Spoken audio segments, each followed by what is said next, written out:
Bienvenue sur la chaîne Implication. Aujourd'hui, on a la joie d'accueillir Alistair. Donc, Alistair, excuse-moi, est-ce que tu pourrais te présenter rapidement ton parcours, ta reconversion, comment ça s'est passé et comment s'est passé ton parcours de reconversion? Ok, donc moi je suis Alistair, j'ai 43 ans. Aujourd'hui, j'occupe un poste de responsable HSE et j'ai démarré ma vie professionnelle à l'âge de 17 ans en rentrant sous les drapeaux. J'ai effectué D'accord. en gros 9 ans d'active et 4 ans de réserve. J'ai ensuite commencé donc moi d'abord dans l'armée de l'air, chez les commandos. Ensuite, j'ai atterri dans un régiment de train.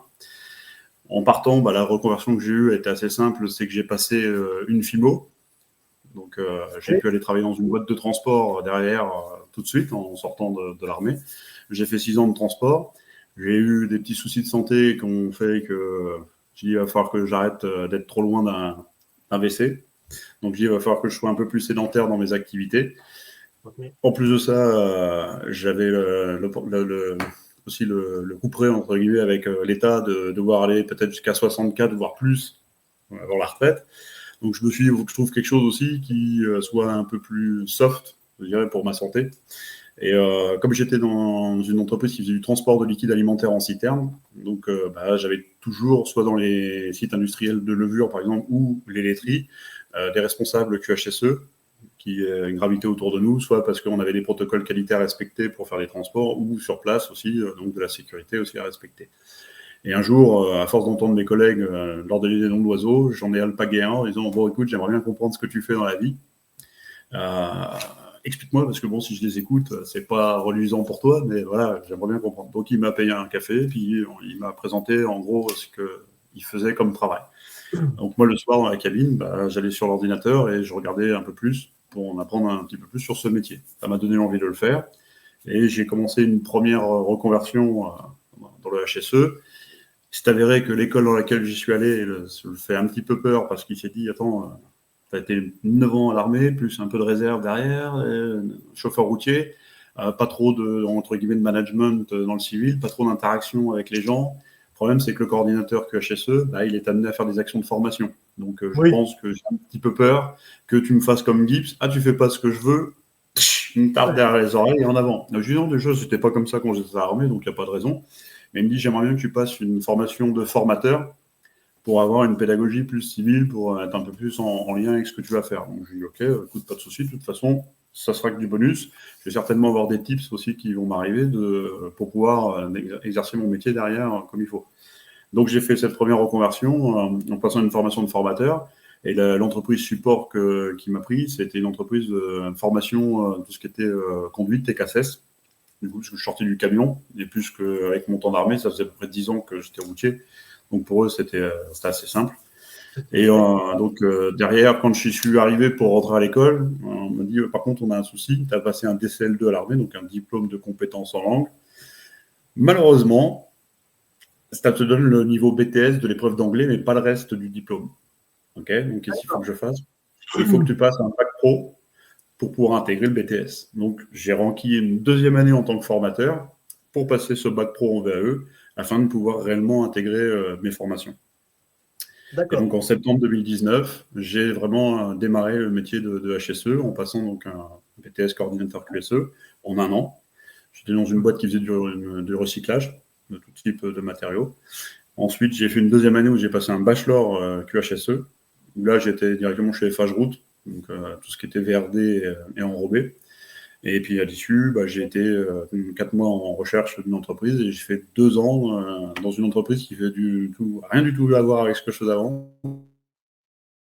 Ça marche.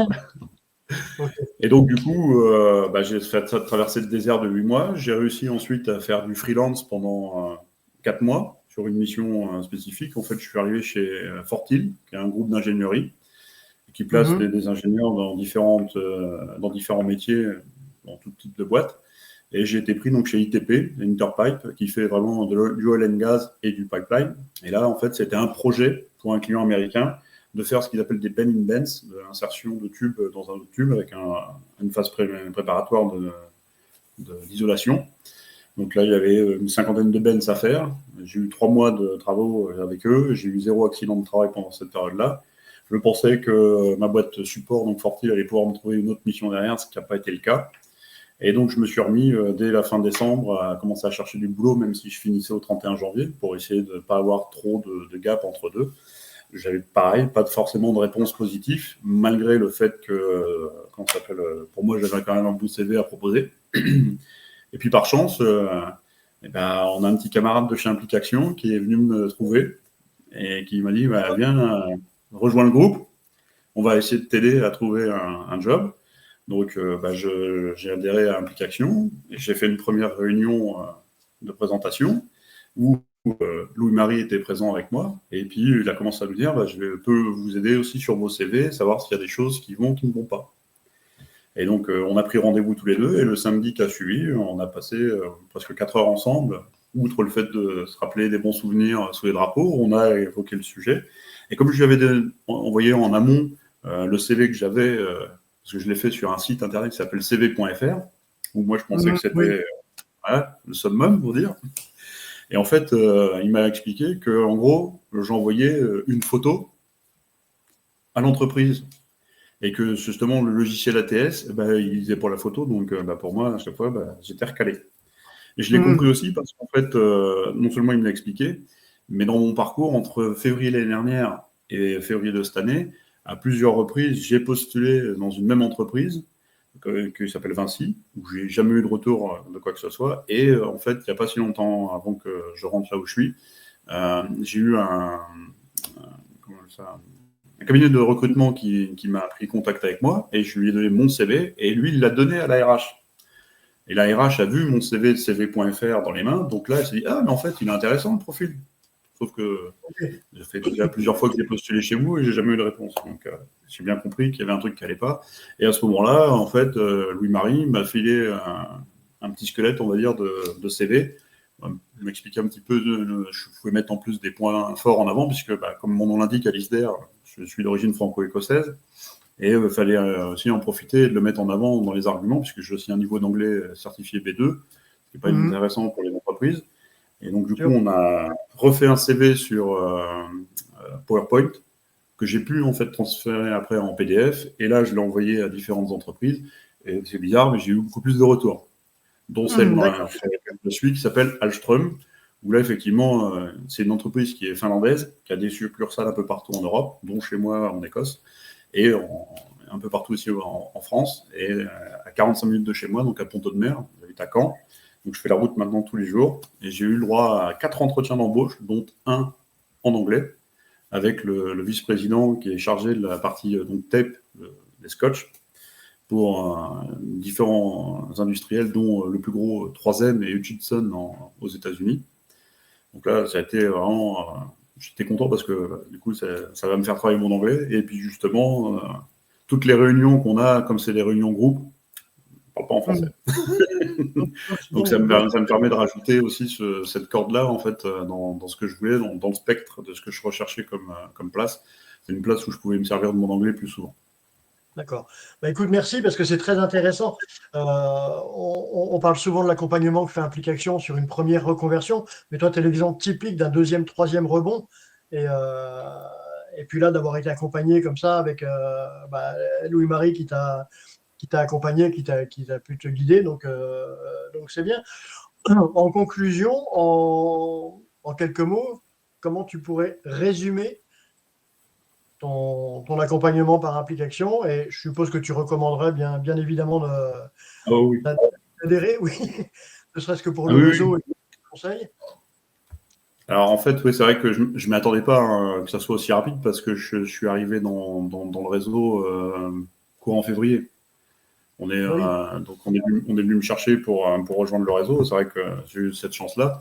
Et après, vraiment, on sent quand on arrive faire la réunion de présentation, donc déjà, il faut entre guillemets vider son sac, poser un peu le contexte. Ça fait des très bons exercices, hein, c'est ce qu'on fait régulièrement. Voilà. Et en fait, donc on est cash, hein, on cache rien, on explique un petit peu les tenants et les aboutissants de notre parcours, pourquoi on en est arrivé là, ce qui pourrait être amélioré. Et donc là, on a quand même une communauté qui nous écoute, et les applicateurs en particulier. Donc là, pour moi, Louis-Marie, qui effectivement se dit attends, c'est pas possible, le mec, pendant 8 mois, il postule à droite à gauche, il a très peu de réponses. Il y a un truc qui va pas, quoi. Et du coup, effectivement, ça lui a mis la puce à l'oreille. Et derrière, de venir me donner un coup de main pour vraiment recadrer le CV et dire fais-le directement toi-même, soit sur Word, soit sur PowerPoint. Ça m'a permis quand même avec lui de travailler là-dessus, aussi de mettre des phrases percutantes qui font que effectivement les ATS, j'ai pu passer à travers sur certains et d'avoir un deuxième contact avec différentes entreprises, parce que j'ai pas eu que Alstom avec laquelle je travaille à l'heure actuelle, mais j'ai eu quand même entre février et mars une dizaine d'entreprises avec lesquelles j'ai vraiment eu 1 ou 2 entretiens, quoi. D'accord, donc un bon retour. Oui, D'accord. complètement. Ok, très bien. Écoute, Alizère, merci beaucoup. Merci pour ton témoignage. Et puis, au plaisir de te voir sur une réunion application.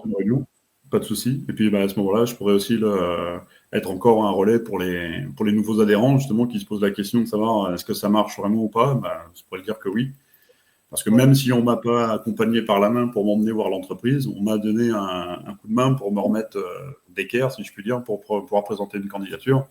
Et puis ensuite, derrière, de pouvoir signer mon contrat, quoi. D'accord. Très bien. Écoute, merci beaucoup. Je termine l'enregistrement.